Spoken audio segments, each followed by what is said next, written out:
Welcome to the Aim in Practice podcast. I'm your host, Jess Reynolds. And in this podcast, we talk about life as a practitioner, wellness in general, and what it means to practice. Today, I'm talking with Laura. Laura is a registered massage therapist as well as a personal trainer, and she's also a business coach who specializes in helping massage therapists build a successful practice. In this episode, we talk about what exactly is involved in building a successful practice, everything from marketing to how do you deal with difficult clients. And on that note, we actually spend quite a bit of time talking about boundaries. What do you do when your boundaries are crossed? How do you handle yourself? How do you establish firm boundaries? It's a really interesting conversation, and I hope you enjoy. Well, welcome, Laura. Thanks for taking the time to chat with me. And I think we'll get started by just, if you could take a few minutes or more than a few minutes, however much you feel like, and just tell me a little bit about what got you into the whole wellness industry. And maybe in that same discussion, kind of describe how you've been shifting your career more into what you're doing recently, more of the coaching and working one-on-one with massage therapists. So just tell me your story. Well, thanks so much for having me, Jess. This is wonderful. Years ago, my dad had a silent heart attack. So I was in high school when that happened. And it was found out later that he had that. And he was overweight. He wasn't a super active guy anymore. Both my parents were in the medical field, so they should have been, but they didn't. They weren't as active. And he basically lost a ton of weight. He got really healthy. He got really into more holistic ways of being healthy. And, that led me into wanting to be more active. So I was exploring that kind of after high school. I'd looked at different careers. Got into personal fitness training because I had seen the transformation. And I remember something that he had told me his doctor said. So he'd been checked. They looked back and saw that he had obviously had a heart attack that he wasn't aware of, thought it was an anxiety attack. And he, after really minimal, I say minimal because walking is a lot more than we think, but he walked off all this weight and he got quite healthy. And the doctor said he went from having a heart attack to having an athletic heart. And that really stuck with me. So that got me into personal training. And I, years of being in that industry kind of through the late 90s, early 2000s, there's a lot of yelling and screaming and boot camp type stuff. And I just was kind of shocked at how hard we are on our bodies. So I had been a regular user of massage therapy and acupuncture as well, which you do. And it just made such a difference for me to have that balance of being fit and also, relaxing and taking care of my muscles and healing properly. And I was fascinated with anatomy.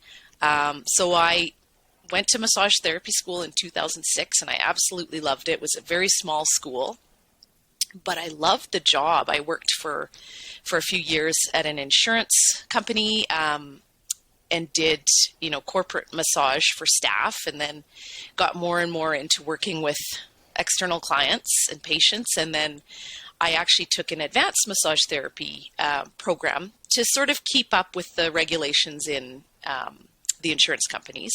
And I just have never looked back. I love the industry. I love massage. I had considered going to take acupuncture, TCM in Victoria, but nobody needs me to have needles. So I'm like, no, I'll just stick with massage. But yeah. So I kind of, through the years of being in the industry, I feel as if massage therapists, it's getting better, but there's still a stigma, and there's still I think we have a lot more to offer than I shouldn't say the general public, because there's a lot of people that have kind of come into that and seen the benefit in it. But seeing how the lack of confidence in a lot of our colleagues just made me realize that I wanted to increase, I guess, the usability and how would you say that? I'm thinking of a word here. Increase the more positive view of massage therapy and how it can help people. And so in doing that, I started working with other massage therapists a few years ago, and I really enjoy it. I really enjoy helping people look at their business and what they're doing, and, combining the two, where I'm able to continue to have my practice and work with people as well as work with other therapists. It's just me. I just feel like it's not a job. It's something I love it. I love this industry. And I hope, within my lifetime that I can help make an impact on how holistic health, specifically massage, is seen and utilized by people. Right. Yeah, it sounds like there's some public relations stuff in there too, right? Like, for sure, changing the general perspective of what massage is. And that's a big job. And I think pretty much everybody in the industry would agree that that's an essential job because of the stigma that still surrounds it. I mean, absolutely. Not too terribly long ago, it was just actually on Valentine's Day, so a couple of weeks ago. Every year, Brianne and I, she's a massage therapist, I'm a massage acupuncturist.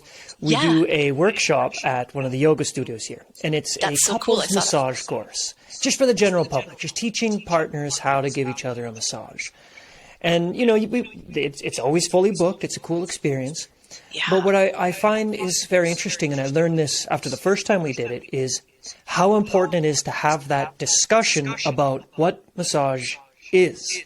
Yep. Because it still exists in the general population, that there's this sexual innuendo or annotation behind massage, or that massage is just fluffy relaxation stuff, which in itself is great. There's nothing wrong with that. But that public education part, I think that's incredibly important. Yeah, I totally agree. I was actually listening to a podcast this morning. I can't think of the name of it. That's terrible. But as I was driving home from dropping my son off, and they were talking about just how to handle inappropriate situations. And instead of, I guess of course there's a fear involved for some people for sure, but instead of being fearful and angry, and we can use it as an opportunity to educate. And I think obviously that's what you guys, talking about that to couples. And, it's different when you're massaging your spouse or, for sure. But when it comes to, massage therapy as a treatment, it's a viable treatment. Yeah. So when you're working with your massage therapy coaching clients, or when somebody approaches you about that, what do you do in such a situation? How do you coach your clients, massage therapy clients, into dealing with these situations where maybe a client is crossing some boundaries or being inappropriate? Well, I can tell you that is probably, of the clients I've worked with to date, that is probably the number one issue that comes up. What do I do? Can I advertise only to a certain gender or another? Can I, and I mean, that gets into discrimination. So, we can't do that.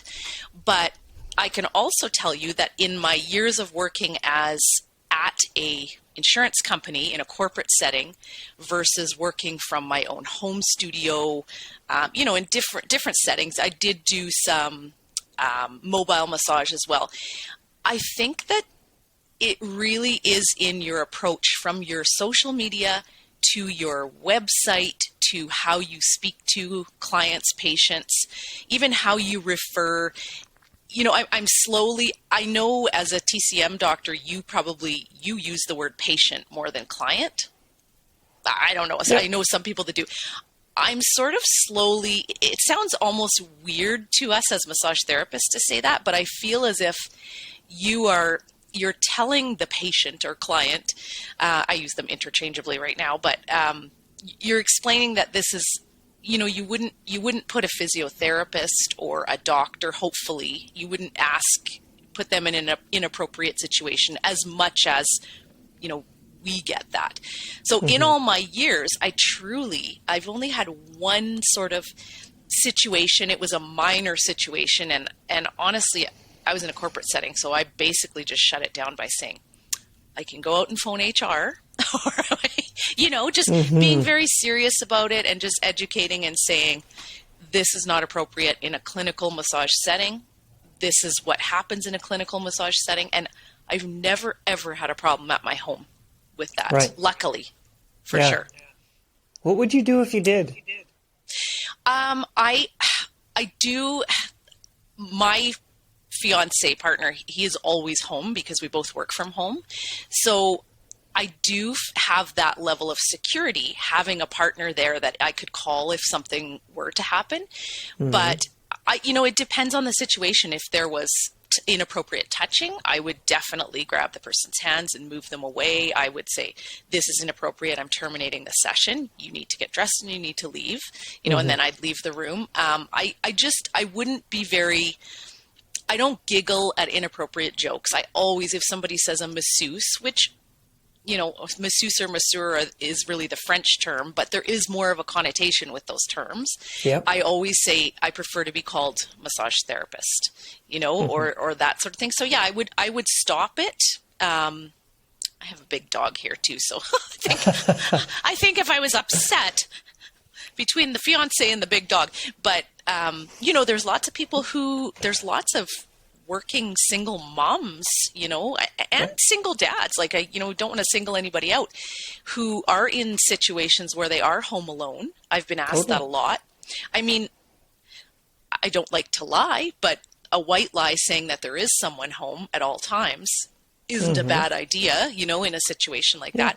There's also, I don't know if you've ever seen on, I actually found them on Instagram, but there's a whole website out of the States. I think it's called Zero Tolerance Massage.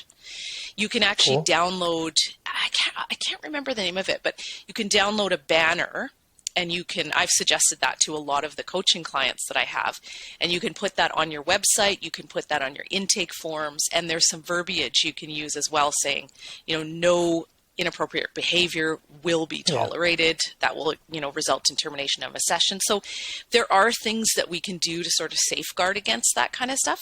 I'm hoping that the general public is becoming more aware that there is zero tolerance for that. So I have been lucky, but that's what I would do. I completely agree with everything you said. I mean, a big part about it is boundaries need to be set out at the beginning of a relationship. Once the relationship has commenced, redefining those boundaries, it can be challenging for a lot of reasons, right? I mean, we don't necessarily need to get into those, but it's oftentimes very challenging to reestablish boundaries. So starting out any sort of professional relationship with very clear, here are the rules, here's how it goes. Of course, in a way that maintains dignity and respect and decorum and all of these things, but making sure that's very clear. The challenge that I've always been curious about is, well, what happens, or what do you do when that happens? Yeah. And I think it's really based around personality, like who you are. Some people have that very, assertive personality where it's like, no, that's unacceptable. We're done. But then there's so many other people out there, and I think massage therapy sort of lends itself to that more soft, acquiescent, compliant personality, right? Like individuals that are more like that. It's like they might feel like, well, what do I do? How do I do this? So it's incredibly, I believe, I mean, it's never happened to me, but I can only imagine how challenging it would be to actually be in that situation, assuming the boundaries hadn't been set. Yeah. That's a great point. Yeah, part of things that would help, I think, a lot of massage therapists is working with that very specific demographic of people who are definitely more agreeable. I think it would be very helpful for individuals who are much higher in trait agreeableness. Like, how do you state those boundaries once they've been crossed? There's a big difference between stating them prior to them being crossed, relatively easy, and then once they have been crossed. One thing that you mentioned is you're not the type of person to laugh at inappropriate jokes, right? Yeah. But I've encountered a lot of my coaching clients where their reaction to something inappropriate, their reaction to having boundaries crossed or being put in an uncomfortable situation is to laugh. Like, it's just their innate response. And again, how challenging that is. And I wish I could end this dialogue that I'm having, or monologue more appropriately, with saying, and here's what to do. But I don't know. I don't know what to do in those situations. That's a great point. And I mean, I'm a bit of what I consider a type A personality, for the most part. And for sure, not necessarily inappropriate jokes. I do giggle at things if it's an uncomfortable situation, for sure. So I can completely understand that. And you make a lot of sense.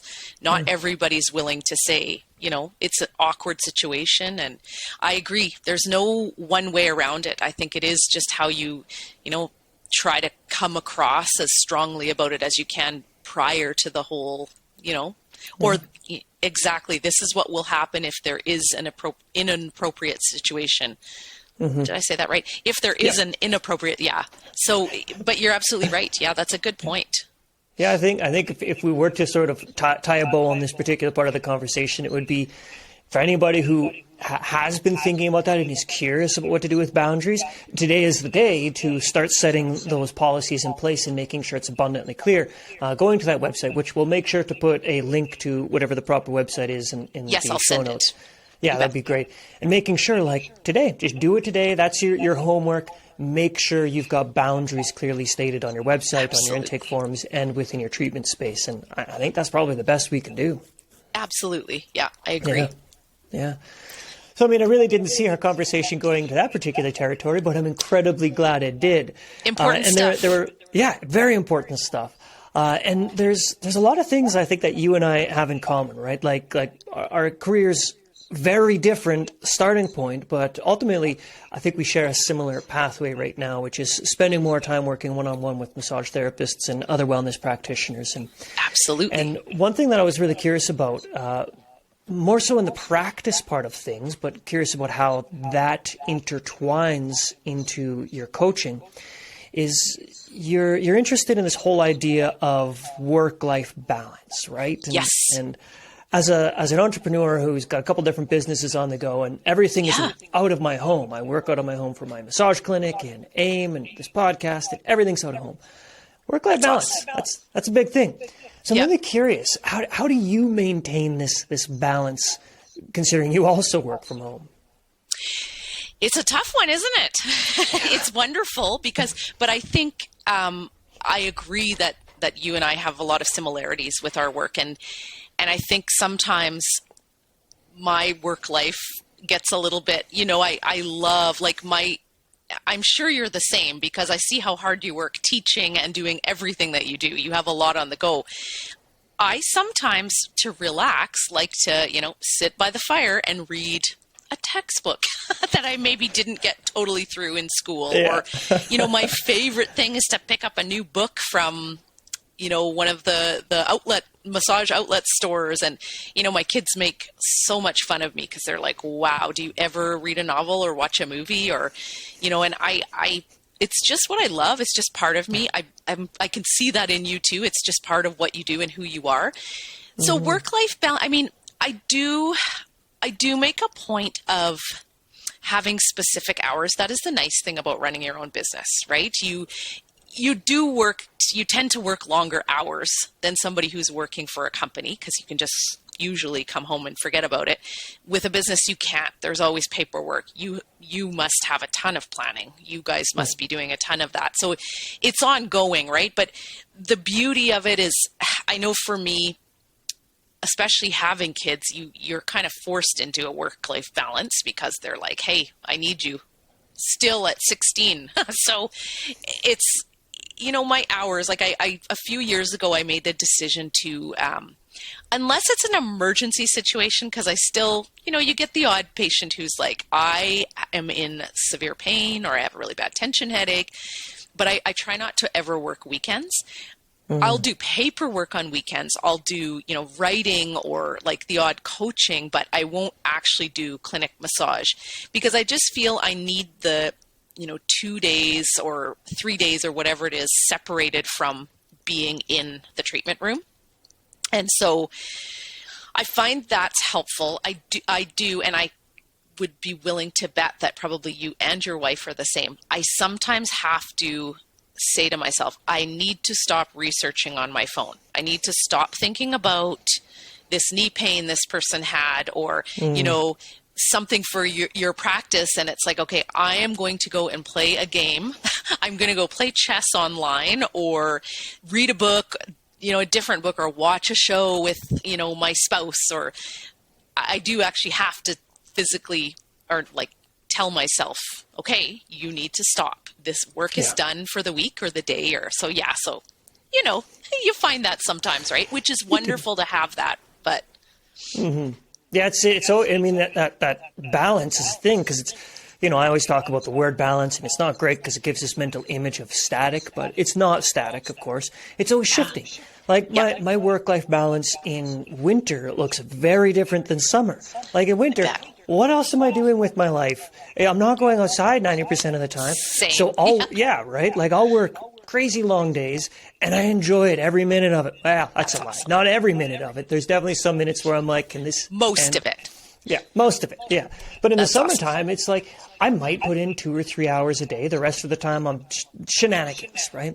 So it's like this constantly shifting landscape of balance. But I think very similar to you, there's always a point where Brianne and I are like, okay, in order to actually not be working, we have to put our phones on airplane mode, get in the car, go to the mountains. Like if we're in the house, it's like no matter what, I'm going to end up back at my workstation. And if I'm like, I'll just watch a little movie or TV show or something on my computer, it's like seconds later, I've got my email open and my calendar, and Same. So it's like, right? So it's a challenging thing, and there have to be these hard barriers to work. Like it's physically impossible to do it because we're 2 hours away and the phone is on airplane mode, or even more ideal, we're in a place where there isn't cell reception. It's very strange that that's what it takes to disengage from work, but in a similar way, you love it, right? I love it. So it doesn't feel like work that often. Well, we're lucky, right? Like we're lucky to be in that situation, but I love how you put it as it's a dynamic sort of a shift in, balance. It's not static, because you're right. And I think you as a practitioner specifically, you're very inspiring because you take, I believe, as much as I know you now, that you and your wife are not, you actually live the life. And I think that's something we see it more and more with different, alternative health practitioners, but not everybody. Like, I mean, we can tell people to go meditate or do this, but do we do it ourselves? And so that's another thing I think that, you're inspiring doing that. I aspire to do that. I do it more and more as much as I can. I even get my family involved and say, you know what, like we've all worked hard this week. Let's put on the Tibetan sound bowls and just chill for a bit and, do some reflection and do some, manifestation and things like that. Just, and I find it kind of helps everybody. And even though that is a part of our work inherently, right, when we're trying to get somebody to relax, or it's also good for us. And so there is that intertwined bit that you can't get away from, but that's a good thing, right? I think it is, yeah. It occurred to me many years ago, right? Like I didn't realize that I'm an absolute weirdo. Like there's something different up here. That's just me too. Because like if I read something and it's like meditation is good for your health, I'm like, okay, I'm going to meditate, and then I will. Like I just it's either I have a great degree of willpower or I just follow demands. Don't know what it is. That's awesome. Sugar, same thing. Like sugar's bad for your health. Okay, I'm done eating sugar. Make the decision. Amazing. So that's just part of my personality. And for the longest time, as a new practitioner, I just assumed that's how people worked, right? Not thinking that I'm a weirdo. So I tell my clients, I'm like, okay, you want to get better, you need to exercise 4 to 5 days a week for 45 minutes a day, and you need to stop eating sugar and remove dairy from your diet. See you next week. Sure. And off I go. Right? But of course, over the years, I'm like, this is just a terrible way to practice. And the reality is, for the vast majority of people, and I'm speaking directly to wellness practitioners, practicing what we preach, it's a real serious challenge. It's so easy to say to our clients, do your home care, meditate, fix your diet, do your stretches. But if we're not doing it, there's something about that advice that's obviously hypocritical, but more so hollow. And I strongly believe clients can sense it. Oh, if you tell a client to do your stretches, even if you look the part, you got the scrubs, you look like you're doing, but if you don't actually do your home care, I don't know, there's like something in the vibration of that request that some part of the client is like, all right. Sure. You know? That That is so true. That is so absolutely true. I often say to my clients, if I'm going to give some home care or stretches, and I'm very careful about doing that, having been a trainer and doing like therapeutic exercise and stuff. No offense to any physiotherapists who may listen, but I do find physiotherapists, and I've worked with them side by side for years, they give a lot of exercises, and then they give more the next time you see them, and then they change this and they give 3 more. And it's for the average. Now, when I was a young, in my 20s, just starting massage school, I was a personal trainer, prior to being a mom too, because that's a whole nother dynamic that, that's the clientele that I attract as well, right? Is like busy moms. And so, how do you do it being a busy mom, right? So they learn from us. And that it's funny because I would have just totally giggled at myself back then. Just like you said, it was a bad way to practice because I was like, well, you just need to do this and this and this. And now I look and I'm like, how in the heck can you fit that in?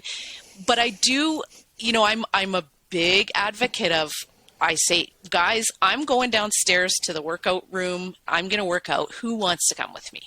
And 9 times out of 10, my daughter probably more so, she'll be down there. She'll do her own thing. She doesn't want to listen to what mom says and what stretches she should do. But I think people who, if you have a family or if you live with, there's situations where people are looking after their elder parents. I mean, get people involved as much as they can. Mm-hmm. And that's part of the balance too, right? Yeah. But I get that weirdness because I always have been like that too, where I'm just like, oh, I'm gonna do this. Like, this is cool. I'm going to put it into practice. And yeah, not a lot of people do that, right? It turns not a lot of practitioners. That's no. And kind of going to what you're saying about inviting your family along, that accountability, that's one part of it for sure. But then there's also the community aspect of it. Not too terribly long ago, so I'm working on this sort of wellness program right now called Elements of Health. It's a small group of people. And as I was making that program, I was just trying out all of these suggestions I gave to make sure that it was realistic, right? That's a huge part of this program is we're going through all these different things you can do to improve your health. I really wanted to make sure that it was doable. So then with just a couple friends of mine, I started this little WhatsApp chat, we call it the Weekly Wellness Adventure. And I wanted to make sure it's not a challenge. That's the important part because that changes the approach. It's just like, let's go on an adventure, right? Like join me in this wellness adventure. And what's so fascinating is of the individuals, like one of the people in the group, she's a diehard. She'll do anything, very similar to you and I. Like you say, you need to do cold showers every single day. She's like, okay, fine, I'll do cold showers. Done. Right. But the very vast majority of people that I invited to come along, it's like not healthy, don't really like doing things. But what's so cool is by doing these little tiny things, nothing huge. Sometimes they're hard, but making sure that every single adventure is approachable, every single adventure is scalable, right? It's not like you have to jump into a 10-minute cold shower. It's like start with 1 minute, right? That has been really fascinating to watch, that even when it's something that isn't enjoyable, that is uncomfortable, everybody does it. Because there's this accountability, there's a community, there's fun behind it. It's not a challenge, it's an adventure, right? So there's so many different approaches we can take with our clients, with our family, with ourselves to start to get a little bit more involved in our own wellness. That's such a great idea. That sounds like a very cool project. Yeah, it's a lot of fun. It's really a lot of fun. That's very cool. When I worked for the insurance company years ago, it was probably a population of about 2,000 people between Edmonton and Calgary. And we, in the wellness department, did something very similar. And that was the thing that I felt that I brought to the table in planning that was it needs to be attainable. Because as wellness practitioners, like as a personal trainer, I've had people completely avoid eye contact with me because they haven't done their exercise, and it's like, it's okay to be human too, right? It's okay we are the minority, who actually, I don't love exercise. I don't know that anybody loves exercise. I think people say it sometimes. It afterwards, it gives you a fantastic boost. I mean, I lift weights so that I never hurt during work. I mean, there's certain things, it's a necessity, but it's the right? We know the results. We know the benefit of it. And I think that's, some people just really don't, or they haven't seen it. And so these small attainable goals, they're like, hey, I did that and I actually felt better. And I think that's what it is, right? I think that's wonderful. Yeah.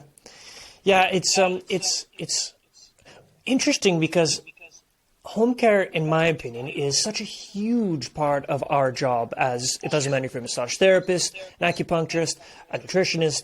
I don't care if you're in the wellness industry. Home care is a psychologist, even, right? It's like what people do at home is huge. And what's fascinating about that, and I think likely your history as a personal trainer really assisted in this part of your personality. It's like a massage therapist also needs to understand basic coaching. Like basic goal setting and basic motivation. Yeah. Now, this, of course, is assuming we're working on clients who have some sort of dysfunction that they're attempting to fix. It's like, that's hard to motivate somebody.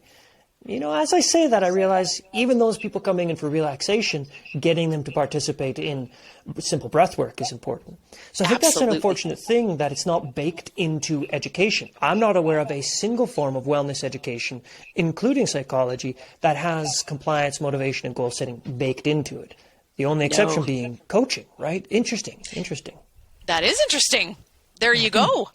Yeah, there's a thought that comes up. You got to teach people that. Absolutely. No, that is very cool. It's very true, because I know myself, when I've done, obviously we kind of treat ourselves sometimes, right? Because it's like, oh, my hip hurts. What can I do? Yeah. Some cupping, which I learned from you, which was a fabulous course.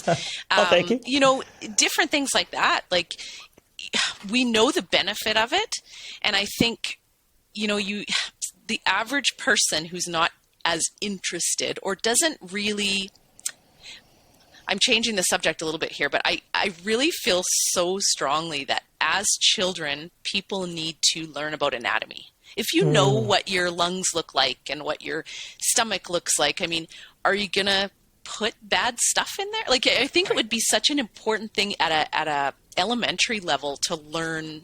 I remember my daughter younger, I'm looking over at my anatomy chart and, she was like, what is that, Mom? And so I just explained it. I said, that's what you look like inside. And I do think, now she has type 1 diabetes, so she's got another level of taking care of herself. But as she gets older, she's like, I'm not going to eat a bag of chips. Like, that's just not, it's gross. It's not doing anything for me. And I'm like, oh, finally it's coming out. Maybe some things have sticked that I've taught, but I think it's important. And I think a lot of, I'm going to just say it, I'm not being discriminatory, but middle-aged, which I am, people, or older, they just didn't have that knowledge of their bodies like we do, especially in like a health wellness industry. You're aware of what smoking a cigarette would do to you, or and I just think so many people are unaware. If they knew what stretching could do for them, and the pain relief that it could potentially have, they may do it. They may be more compliant. I completely agree with that. That I think education is the first step in compliance. I don't know a single person who responds well to a demand. People respond much better to a request, but people respond even better to a decision. Absolutely. So it's like, if you can educate them and be like, here's what your shoulder looks like, here's the problem you have with your shoulder, and here's how this home care fixes your shoulder. Do it, don't do it, but you're now educated. I've personally found that simple bit of education is like one of the most potent tools to increasing compliance and getting people to actually do their home care.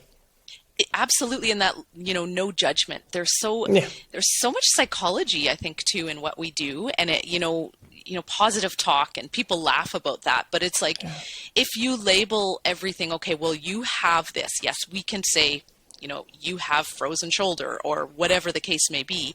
But if you say, this is what's happening in the joint, this is what's going on, this is what it needs. Even when you explain, like, I'm sure you find this when you explain, what's the word now? I've lost it. Icing, anti-inflammatory. Lost it. But so when you explain, inflammation to somebody and what a simple icing can do. Ice is just amazing sometimes, isn't it? And they just have this light bulb go on, and it's like, I've had clients come back where they're like, you know what, that bothered me. I iced it every day, and it really, and they're thinking that they made the decision, but we planted the seed, and that's the key, right?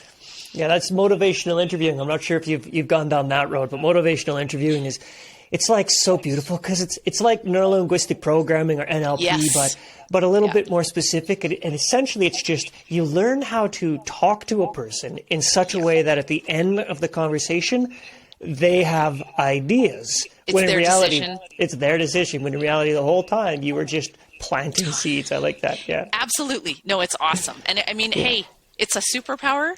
Don't use it for evil, use it for good. But I just always think of that. I'm like, we have this power, if we know about it, to help somebody greatly. Yeah, right? Words are so amazing. I'm actually right now investigating hiring a hypnotherapist to create a course for us.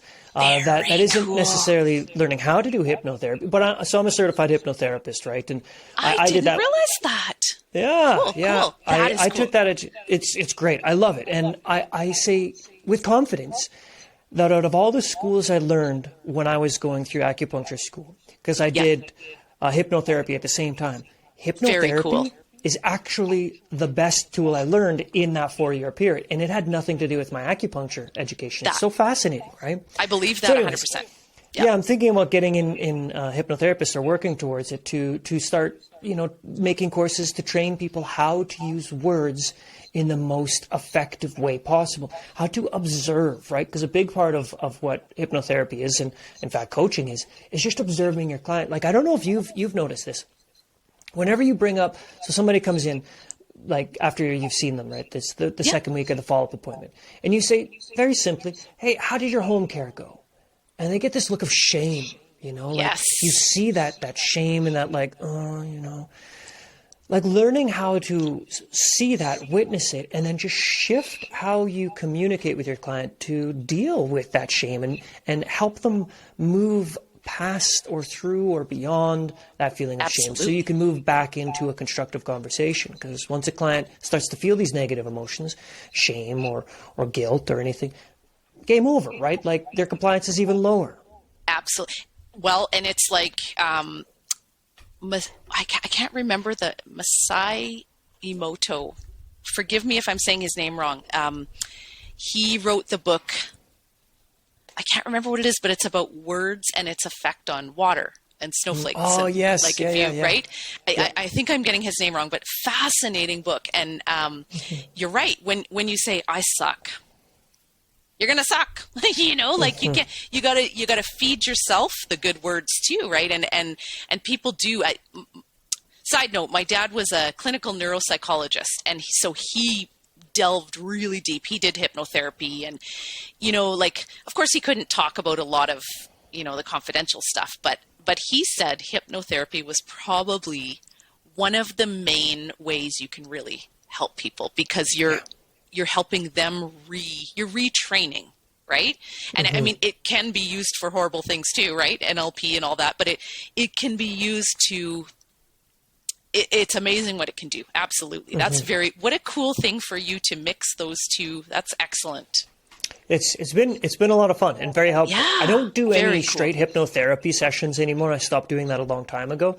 But it's now just so ingrained in my form of communication that very cool. I mean, it's not like I'm hypnotizing my clients without their permission or them knowing, but I'm still using the vernacular. I'm still speaking in such a way, and I can't help but notice my clients slowly start to drift. Absolutely. I think it's amazing. Yeah. So when you're in a session, right, like a big part of it for me, the words I use, the interactions I have, like how I interact with my client, pretty much my end goal in the clinic room when I'm doing massage or acupuncture, my end goal is to just drop them into the most profound parasympathetic state of relaxation I possibly can. Like everything I do is shifting or trying to nudge my clients towards this deeper state of relaxation. And I know that relaxation therapy and really working with the nervous system, this is something that you're very passionate about. So could you maybe tell me a little bit how you start to incorporate that, or what you do in a session that that helps your clients drop into a state of relaxation? Absolutely. That's something I often talk with my coaching clients about as well. Sorry, I think my computer is sliding here, but anyway. So as I said, with my dad, he years ago, like in the 80s, he had made these with a colleague of his back when we used like cassette tapes. I'm aging myself. He had made relaxation therapy tapes that he would give to patients, and they would, basically like progressive relaxation from your toes to your head, that kind of thing, right? Meditation type stuff. I often start the first time that I see a client, and I mean, you do learn a lot about them in the first session. Do they like to talk? Do they not like to talk?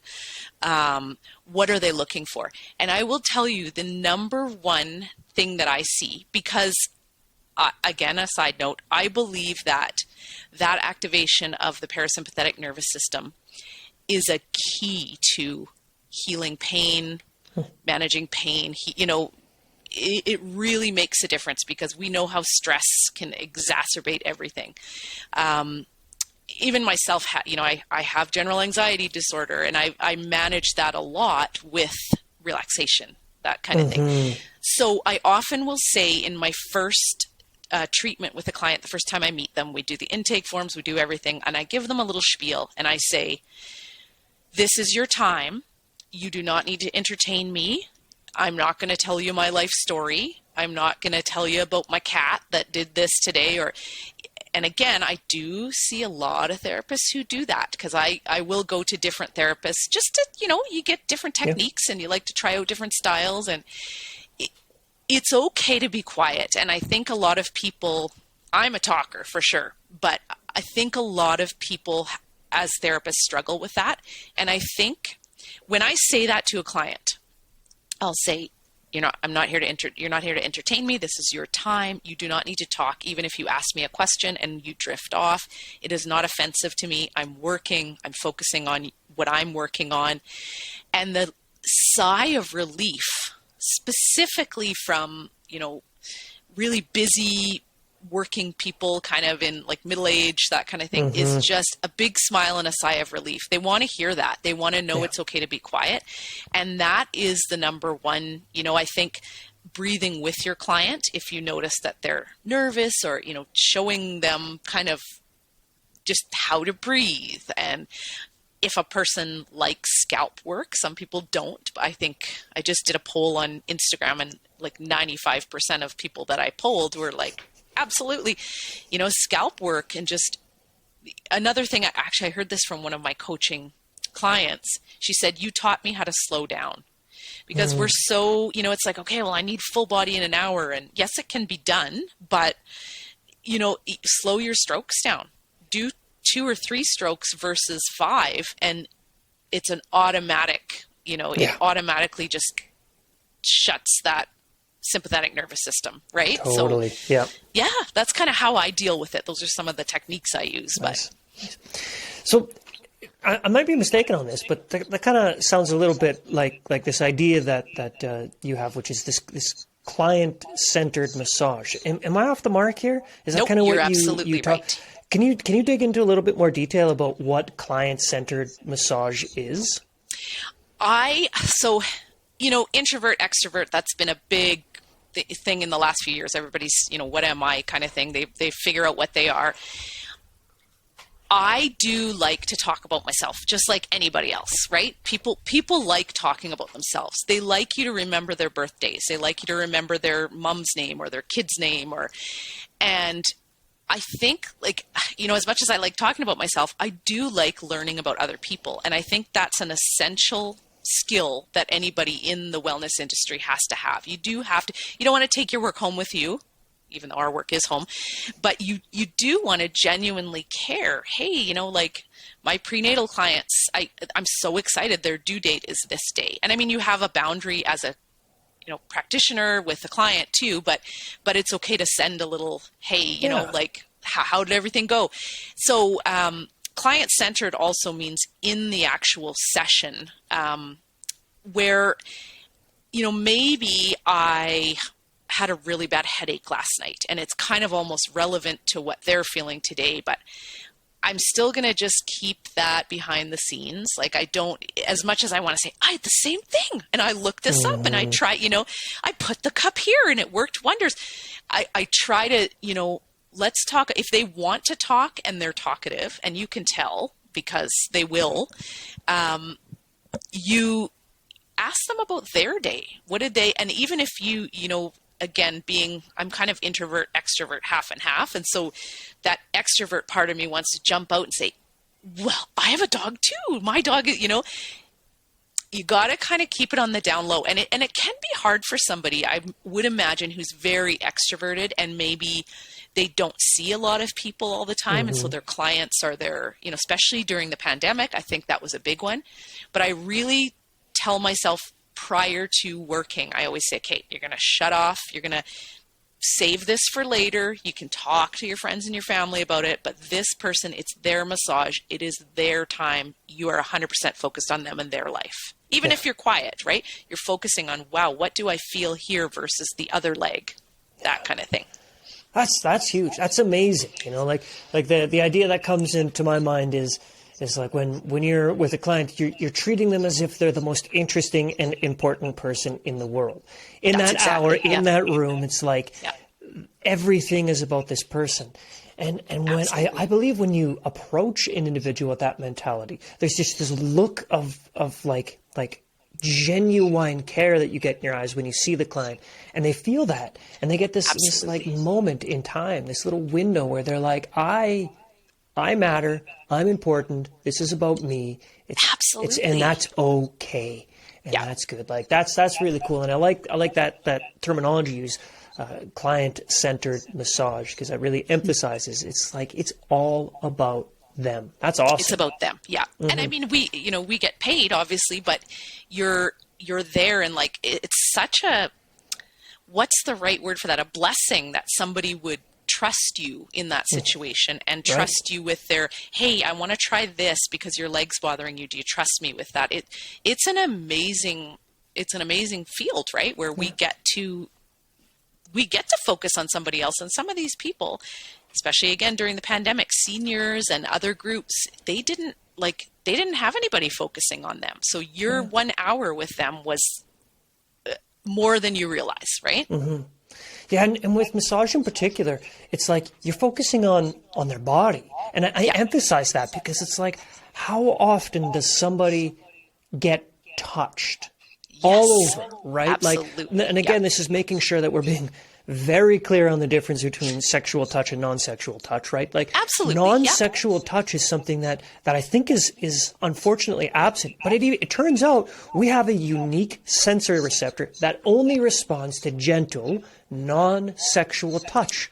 Nothing else. Not hot, not cold, not pain. It only responds to somebody putting their hand and rubbing. Like, we are wired for it. Yeah. And how rarely do people get to experience that? And so they're trusting you with their body in this vulnerable state. Like, they're getting naked and they're lying prone, face down.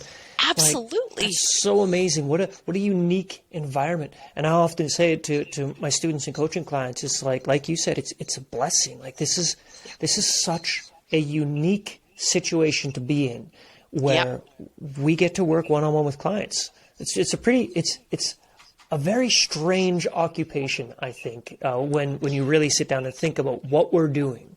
Absolutely. That's why I get so excited about it, and probably you as well, right? Like, it's, Tiffany Field, the Touch Research Institute, all that, like, and I think there's so much more to be done. You look at, again, this study, because, you're referring to it, like, where babies in orphanages, were touched or weren't touched, and failure to thrive when they didn't have simple human touch. And I mean, you look at it where some people aren't touchy-feely, some people are, again, not sexual. But I'm the type of person where if I'm talking to a friend, I'll often, probably because we're massage therapists, a lot of us do this, I'll put my hand on their arm or their shoulder. Something my dad did to us growing up. If we were really getting upset, he would always put his hand on the trapezius and just kind of, there's just an automatic, right? Like, it's quite profound. We're so lucky. I think it is interesting because I think like you make it out of infancy, and obviously you've made it out of infancy. So you had some degree of physical contact. Right. The optimization of that contact, who knows? Was it skin to skin? How often? Doesn't matter. But the fact is, you're an adult now. You made it. What's interesting is this study of touch in infants. It's quite well known at this point in time. I think people even outside of the wellness and manual medicine world, they're pretty familiar with it. What I find so fascinating is we look at it like, oh, it sure is important for babies to get touch, but after they're done their infancy, they no longer need it, right? Like it's this strange disconnect that I have seen between people where it's this fascination, like babies need touch. No, humans need touch. Absolutely. One end of life to the other. And when we are starved of touch as adults, there are profound psychological repercussions of that. And I'm convinced of it. I mean, you even look at the field of somatic experiencing and somatic touch. It's like this is a whole new field of wellness that's based specifically around the connection between our physical body and our psychological state. And I'm really happy to see that this is a developing field. And it's huge. Like, I think it will be huge in the coming as people are more, aware of self-care and just absolutely. It's quite profound. I agree. Mm-hmm. It's pretty cool. So is this the type of stuff you help your coaching clients with? Like if I were to be a massage therapist and say like, hey, Laura, can you help me? I don't know what I want your help with. Can you just help me? What would you do? How would you work with me as a massage therapist? So you personally? Well, me personally or a massage therapist, however you choose to answer that question, yeah. You know what?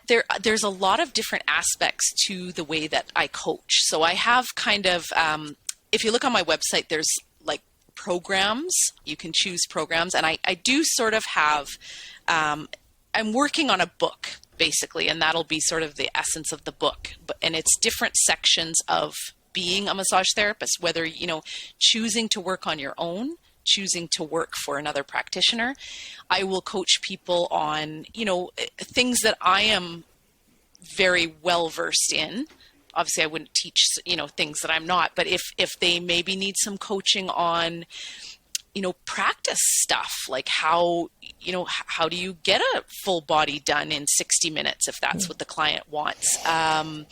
Verbiage, social media stuff, how to get out there and a lot of it is how to get more clients. They want to get busier.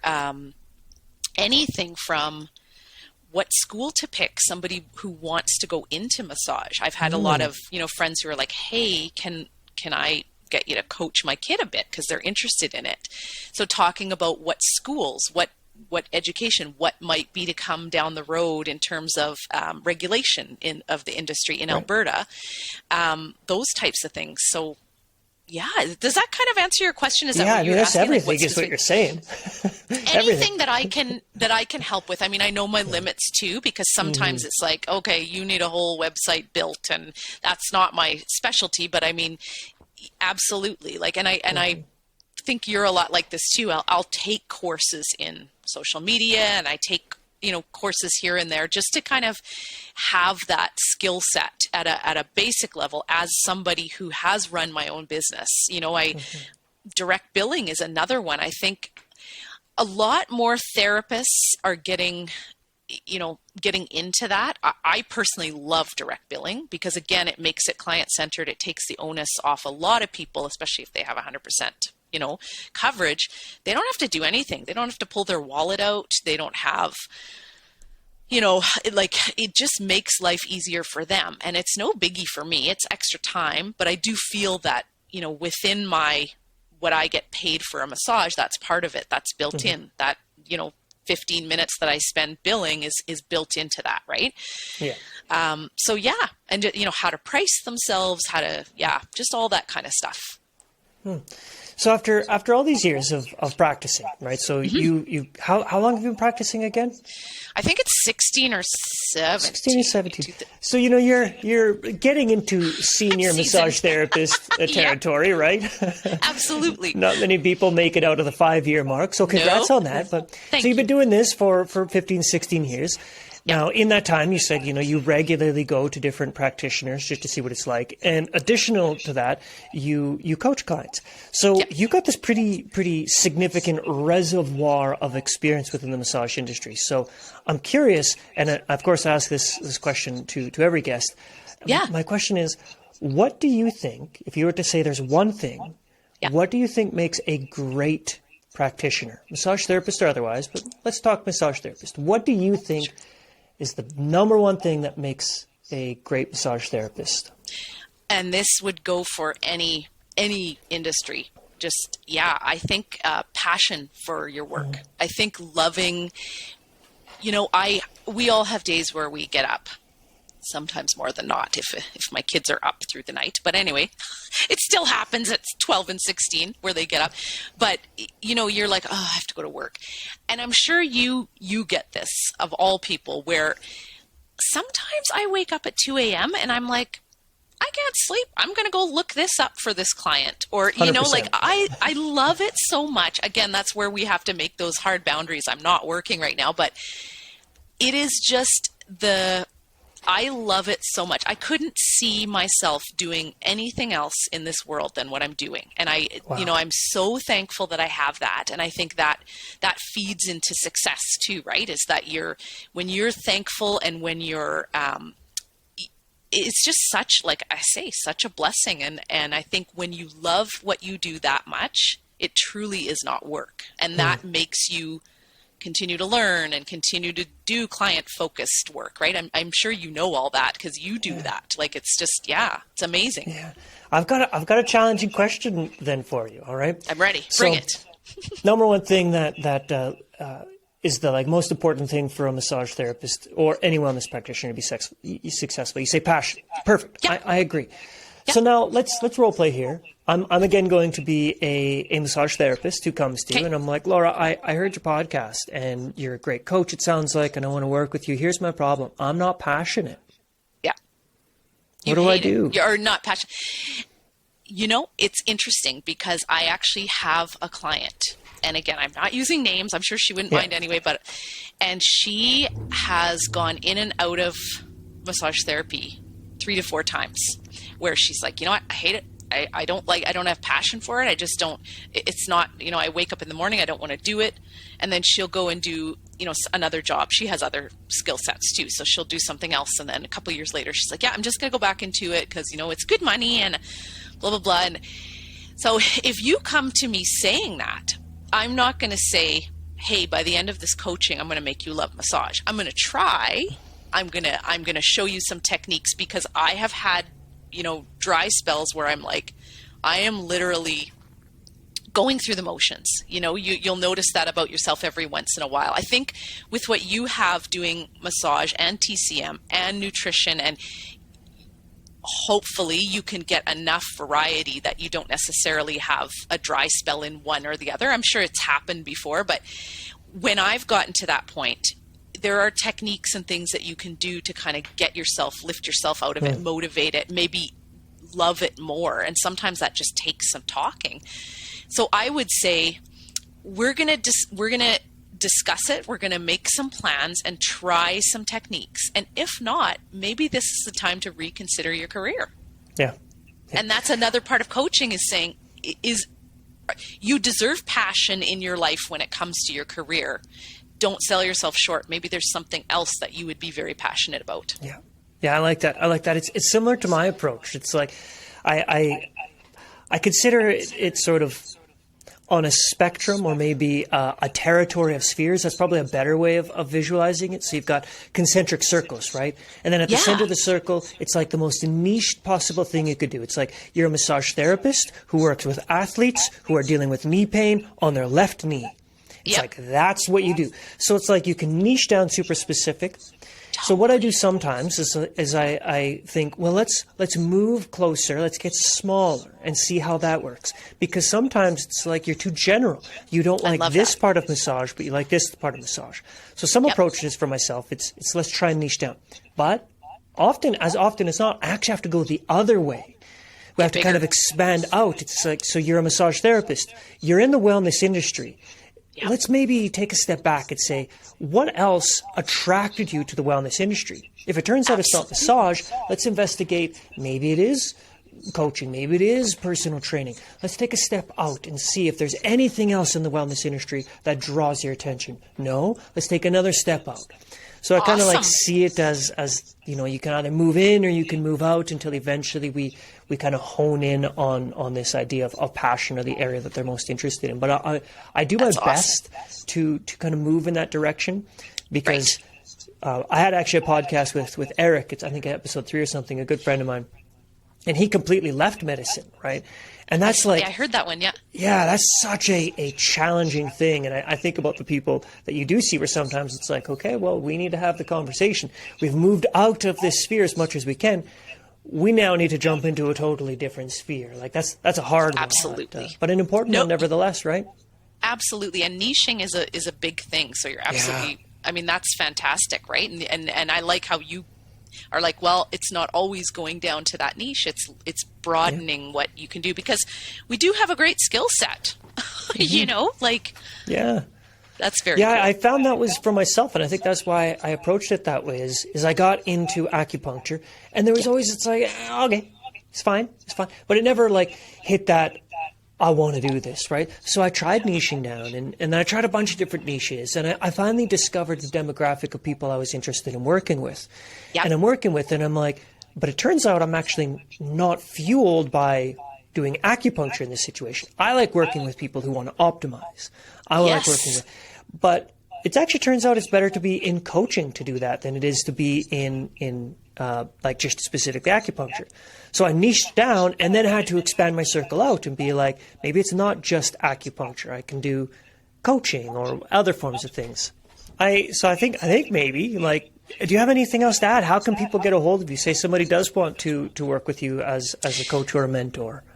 I'm all over social media. I'm ridiculous. I do post my dogs and my cats, but that's just me. So I'm at bloomwellness.ca on Instagram, Facebook. I'm on LinkedIn. I'm on Twitter, and I am on TikTok. I'm learning TikTok. I'm on all of them. I try. That's great. But yeah, absolutely. So and my website, bloomwellness.ca, BLOOM wellness.ca, and all the information's there if somebody wants to get a hold of me. And we will put all of that in the show notes. I really appreciate our conversation. I was a really enjoyable chat. Yeah. Yeah, it was awesome, and I'll get you that information too for the links that we talked about. Cool. All right. Awesome. Well, this certainly feels like a round 2 is in order. So I hope you'd come back and chat again sometime. I would love to. That's awesome. All right. Well, thanks.